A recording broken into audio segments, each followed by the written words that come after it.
Hello বন্ধুরা, নতুন ভিডিওতে সবাইকে অনেক অনেক স্বাগত জানাই। তো ঝুনিস লাইভে তো তোমরা সবাই কেমন আছো? আশা করি তোমরা সবাই খুব ভালো আছো, আমরাও খুব ভালো আছি। আর এখন বাজে 1:10। হ্যাঁ, আসো আসো। আর এই মাত্র আমি রান্না করে স্নান টান করে আসলাম। আর ওই দেখো মাহি আমাকে কি দিতে এসছে। কি আছে ওতে? শালি। কোন শালি দিল দেখি? তুই যাবি না? যাবি না তোমার সঙ্গে? কোথায়? সে কোথায় যাবে? মন্দিরে। মন্দিরে? হ্যাঁ। মেয়ে যাবে? হ্যাঁ। আর এই যে আমি এই শাড়িটা পরবো, তো বের করে নিলাম। আর ও এই শাড়িগুলো এনেছে, কারণ এইগুলো হচ্ছে এই যে ব্লাউজ কাটাতে দেওয়া ছিল, তৈরি করতে দেওয়া ছিল, শাড়ির পিকো করতে দেওয়া ছিল, তো সেইগুলো। তো মাম্মাম গিয়েছিল? মাম্মাম গিয়েছিল? যাবে না? বস, ভাত খাবা? গেটটা দিয়ে যাবি? হ্যাঁ, বাইরেরটা। হ্যাঁ। আর এই যে এটা বেনারসির ব্লাউজ, এইটা মালবেরির, আরও এখানে রয়েছে। ও এখনো দুখানা ব্লাউজ হয়তো দিইনি, দুখানা দিয়েছে। তো আমি এবার গুছি। আর এইদিকে আমি পুরো রেডি হয়ে গিয়েছে। আর আমরা যাচ্ছি অনুকূল ঠাকুরের মন্দিরে। তো ওখানে অনুষ্ঠান হচ্ছে, তো সেই জন্য দিদি ওইদিকে রেডি হয়ে চলে এসছে। আর আমিও পুরোপুরি রেডি হয়ে গেছে। পিকু তো অনেকক্ষণ আগেই চলে এসছে। তো এবার আমি বেরোবো।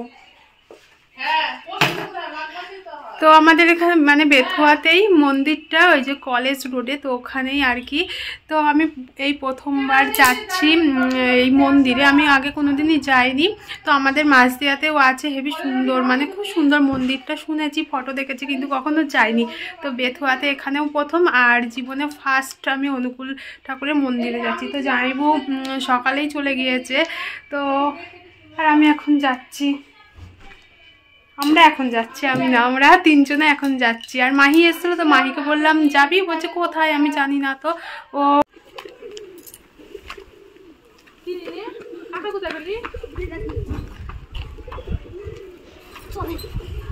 আমি তো উঠবো নাকি? আমি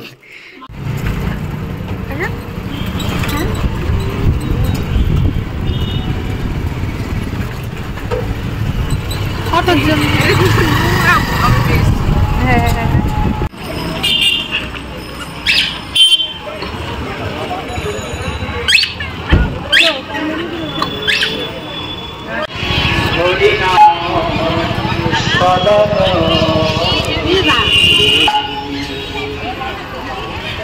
ওদের দাঁড়া, ফটো তুলবো।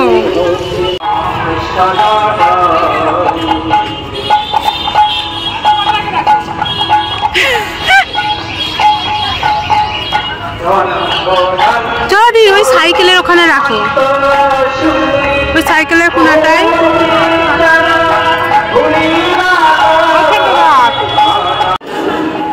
তাই তো।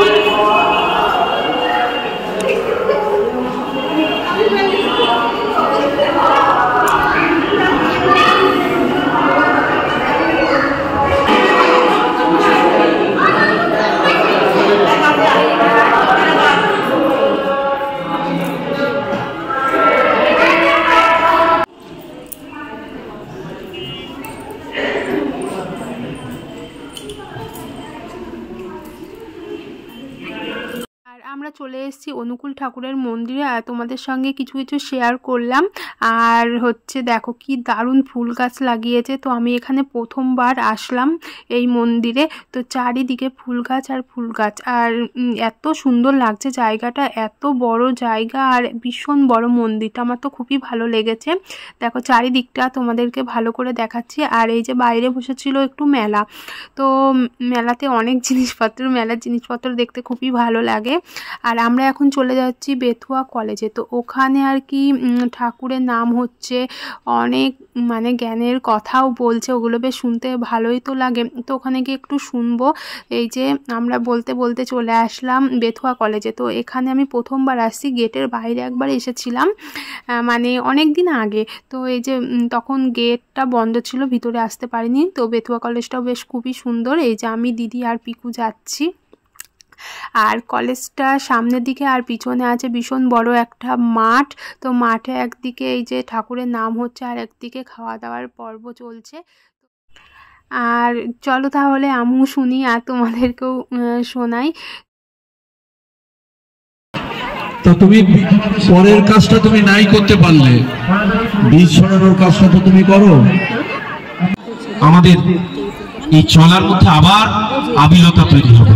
আমরা একে অপরের জন্য আসুন এই প্রার্থনা করি, একে অপরের জন্য পরম দয়ালের রাতুল চরণে প্রার্থনা জানাই যেন আমরা পরম দয়াল শ্রী ঠাকুরকে সর্বাধিক অগ্রাধিকার দিয়ে এই জীবনে আচার্যদেবের নির্দেশ মাফিক পূজনীয় অবিন দাদার প্রেরণায় যেভাবে ইষ্ট কাজ করতে বলছেন সেইভাবে যেন আমরা প্রত্যেককে সজাগ করে রাখতে পারি।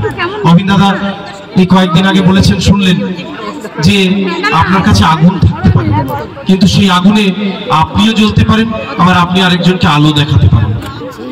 মাঝে মাঝে ঠাকুরের সঙ্গীতাঞ্জলি পরিবেশিত হবে আর তার মাঝে মাঝে ইষ্ট কথাও যারা পরিবেশন করবেন তারা প্রত্যেকেই আপনাদের সামনে বসে আছেন। আমি প্রত্যেকেই বলবো যে নিজের নিজের পরিচয়টা দিয়ে তাহলে সমবেত ভাবেই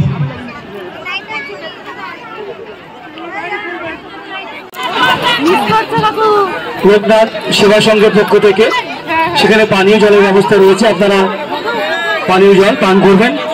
ওনারা আমাদের এই কর্মযজ্ঞে আমাদের সঙ্গে সামিল হয়েছেন, সেজন্য আমরা আর আমরা ওখানে কিছুক্ষণ বসেছিলাম। তারপরে এই যে সবাইকে ডেকে ডেকে আর কি খাওয়া দাওয়া করাচ্ছিল। তো আমি, দিদি আর পিকু বসে পড়লাম। আর দিদিরা অনুকূল ঠাকুরের আর কি দীক্ষা নেওয়া, তো সেই জন্য আরও আসা, বেশ ভালো লাগছে এসে। আর এখানে দিচ্ছিল ডালিয়ার খিচুড়ি আর চাটনি। তো দেখো একটা গাড়িতে করে কি সুন্দর দিচ্ছে। তো এটাও আমি প্রথমবার দেখলাম এরকম করে গাড়িতে দিচ্ছে। আর মায়াপুরে তো অন্য একটা সিস্টেম টাইপের, তো ওগুলো বেশ ভালোই লাগে। এই যে একদম পাতলা পাতলা খিচুড়ি, তো এগুলো বেশ ভালোই লাগে খেতে। তো বসে পড়েছি আমরা। আর এই দেখো বললাম না চাটনি দিয়েছে, তো এই যে চাটনি দিচ্ছে, তো হেভি টেস্টি ছিল আর খুবই সুন্দর ছিল। আমরা এই পরিবেশকে রক্ষা করতে পারছি না। শ্রী ঠাকুরের বলা কথাগুলো আমরা কিন্তু ঠিকভাবে প্রতিফলন করতে পারি না। আমরা মনে রাখি হয়তো শুধু দীক্ষা নিয়েছি, ইষ্টপ্রীতিটা করতে হয়। ইষ্টপ্রীতিটা কি জিনিস তাই সঠিকভাবে জানি না, ঠাকুরকে সে ভুলে গেছে। তাহলে সেই মানুষগুলোকে